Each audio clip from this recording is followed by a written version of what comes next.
بسم الله الرحمن الرحيم. هنيئا إلى شعب الهلال موقع إلكتروني وافتتاحه اليوم، وإن شاء الله يكون بركة وخير على الهلال وعلى شعب الهلال وعلى إدارة ولاعبي الهلال. فمبروك على الافتتاح الموقع هذا. بالنسبة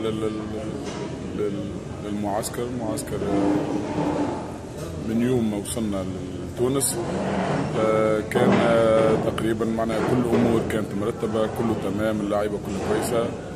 نستغلوا لحد الحين معنا تمارين تقريبا بنسبه 75% كلها تمرينات معناها بدنيه لرفع اللياقه البدنيه عند اللاعبين، واستغلينا المعسكر هذا للاعبين المصابين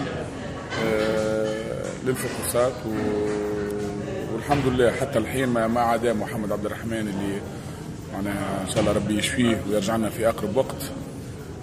عملنا له عمليه في تونس والحمد لله معناها صارت بنجاح، وان شاء الله بعد شهرين او 3 اشهر يكون معنا مع المجموعه. اللعيبه الباقي اللاعبين معناها عملنا كشوفات على نصر الدين، عملنا كشوفات على نزار، عملنا كشوفات على وليد.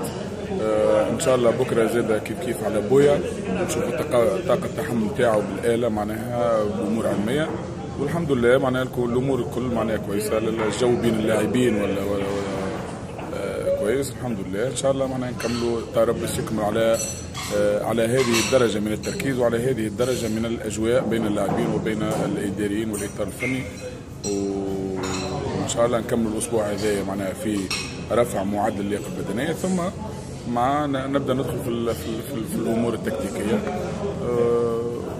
وهذا هو البرنامج الكل. عندنا مباراه يوم 3 ان شاء الله مع نجم الساحلي، ممكن ثم مباراه اخرى معناها قاعد نختار في منافس، لانه تعرف في صعوبه لايجاد منافس، لانه الدوري التونسي ينتهي يوم 2، وحتى الاربع الفرق اللي تقعد تلعب بعد يوم 2 هي الاربع فرق الكبيره تلعب زاده مقابله العوده لكاس الكونفدراليه، يعني نلقى صعوبه، ولكن باذن الله ان شاء الله تكون مباراه ضد المنتخب الاولمبي او مباراه ضد الملعب التونسي او مباراه ضد احد الفرق الوطنيه اللي موجوده هنا في تونس الايامات هذه.